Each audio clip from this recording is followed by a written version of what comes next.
Chapter 10: The Civil Disobedience Movement.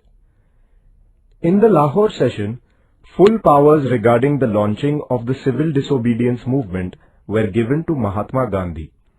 Before launching the movement, Gandhiji put forward various demands such as abolition of salt tax, prohibition of liquor, and end of the monopoly right of the government to manufacture salt. But the government rejected those demands. Gandhiji, therefore, decided to start a country-wide satyagraha by breaking the Salt Act. Salt was a daily necessity and it was freely available in nature. It was, therefore, unjust to impose a tax on it. The Salt Satyagraha was symbolic. In a broader sense, the Salt Satyagraha signified the breaking of all the oppressive and unjust laws of the British government in a peaceful way. The civil disobedience movement included picketing liquor shops and shops selling foreign cloth, as also conducting a no-tax campaign. Thus the movement was broad in its nature. The Dandi March. Gandhiji decided to launch the Salt Satyagraha at Dandi in Gujarat. On the 12th of March 1930, Gandhiji set out from Sabarmati Ashram with 78 of his followers for launching the Salt Satyagraha. Along with others, Sarojini Naidu and Mithuben Petit also accompanied him. In his march from Sabarmati to Dandi, covering a distance of 385 kilometers, people joined him in very large numbers. On the 6th of April, Gandhiji picked up the salt on the seashore at Dandi and broke the Salt Act. Thus began the nationwide civil disobedience movement. The Peshawar Satyagraha. In the northwest frontier province, Khan Abdul Ghaffar Khan was the most loyal follower of Gandhiji. He was known as the Frontier Gandhi. He had founded an organization called Khuda-i-Khidmatgar, Servants of God. He began a satyagraha at Peshawar on 23 April 1930. The town was in the hands of the satyagrahis nearly for a week. The British government ordered the platoons of the Garhwal Rifles to open fire on the satyagrahis. But Chandra Singh Thakur, who was an officer of the Garhwal Rifles, refused to open fire. He was court-martialed and was given a severe punishment. The British government found itself in a difficult situation due to the satyagraha launched by Gandhiji. Gandhiji was arrested on 4th May 1930 and government repression was let loose. The entire nation strongly condemned Gandhiji's arrest. The Solapur Satyagraha. The mill workers were in the forefront of the Solapur Satyagraha. They observed a hartal on 6th May 1930. Police stations, courts, the railway station and municipal buildings were attacked. It was practically people who ruled Solapur. At last, the government called in the army. Martial law was imposed and thus the movement in Solapur was suppressed. Malappa Dhanshetty, Shri Krishna Sarda, Kurban Hussain and Jagannath Shinde were hanged for their participation in the Satyagraha. Dharasana Satyagraha. After the arrest of Gandhiji, the leadership of the Satyagraha at Dharasana in Gujarat passed on to Sarojini Naidu. The police lathi-charged the Satyagrahis who came forward to break the Salt Act. The Satyagrahis quietly suffered the blows of the lathi. When they were finally taken away by the Congress workers for medical aid, another batch of Satyagrahis came forward to replace them. This continued endlessly. In Maharashtra, there were salt satyagrahas at Wadala, Malwan, Shiroda and other places. Where there were no salt pans, people began to break the forest laws.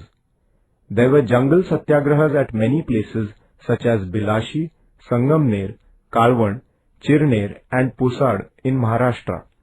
Adivasis joined the jungle satyagraha in large numbers. Martyrdom of Babu Genu. Satyagrahis in Mumbai tried to obstruct the trucks loaded with foreign goods. Babu Genu, a mill worker, was at the forefront. He threw himself down in front of a truck to stop it and did not budge even after police threats. In the end, he was crushed under the truck. The martyrdom of Babu Genu proved to be a source of inspiration for the national movement. Participation of women. Women participated in the Satyagraha struggle in large numbers. They took the initiative in picketing shops selling foreign goods and liquor. Hundreds of women suffered imprisonment. They faced the police atrocities courageously. Kasturba Gandhi, Kamala Devi Chattopadhyay, Avantikabai Gokhale, Leelavati Munshi, Hansaben Mehta, and many other women took the initiative in the Satyagraha. The first Round Table Conference. The British Prime Minister Ramsay MacDonald organized a conference at London in 1930 to discuss certain constitutional issues related to India. It was known as the Round Table Conference. The different political parties in India and the rulers of the princely states sent their representatives to attend the conference. However, the Indian National Congress did not participate in this conference. The National Congress was a body that represented the country. Without the Congress, the deliberations in the Round Table Conference were indeed meaningless. The British Prime Minister expressed a hope that the Congress would join the second round of discussions. In view of the British Prime Minister's appeal, the Viceroy of India released Gandhiji and other leaders from the prison. Thus, a conducive atmosphere was created for the Congress to discuss the issues freely. Gandhi-Irwin Pact. A pact was concluded between Mahatma Gandhi and the Viceroy Irwin. It is known as the Gandhi-Irwin Pact. According to this pact, the British government gave a guarantee that the system of responsible government would be adopted in the proposed constitution for India. The Congress withdrew the civil disobedience movement and showed its readiness to participate in the second Round Table Conference. The second Round Table Conference. The second Round Table Conference was held in 1931. Gandhiji attended the conference as the representative of the Indian National Congress. Along with the Congress, the British government had also invited representatives of the various castes, communities, political parties, and of the princely states. The government raised the issue of minorities in this conference. There were differences of opinion among the representatives on this issue as also on the nature of the federal constitution. Gandhiji tried to secure a consensus, but his efforts proved to be futile. Therefore, Gandhiji returned to India disappointed. The Third Round Table Conference. The Third Round Table Conference was convened in 1932, but the Congress boycotted it. Therefore, this conference also proved to be meaningless. The Pune Pact. Dr. Babasaheb Ambedkar had represented the Dalits in the Round Table Conferences. There he had demanded separate electorates for the Dalits. After the second Round Table Conference, the British Prime Minister Ramsay MacDonald declared the Communal Award. Accordingly, separate electorates were declared for the Dalits. This division of the Hindu society brought about by the Communal Award was not acceptable to Gandhiji. Therefore, against this award, he began his fast unto death in the Yerwada prison. The leaders of the Indian National Congress appealed to Dr. Babasaheb Ambedkar to reconsider his demand. In the interest of the nation, Dr. Babasaheb Ambedkar accepted this request.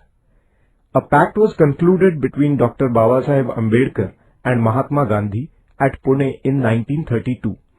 This is known as the Pune Pact. According to this pact, instead of separate electorates, it was decided to give 148 reserved seats in the legislature to the Dalits. Later, the British government gave its consent to this arrangement. The second phase of the civil disobedience movement. After his return to India from the second Round Table Conference, Gandhiji decided to resume the civil disobedience movement. The government arrested him immediately. This created discontent among the people. The government responded to this movement with inhuman repression. All civic rights were strangled. The Indian National Congress and their associate organizations were declared illegal. Their offices and funds were confiscated. The nationalist press and literature were kept under strict surveillance. In April 1934, Gandhiji withdrew the movement and the historic phase of the civil disobedience movement came to an end.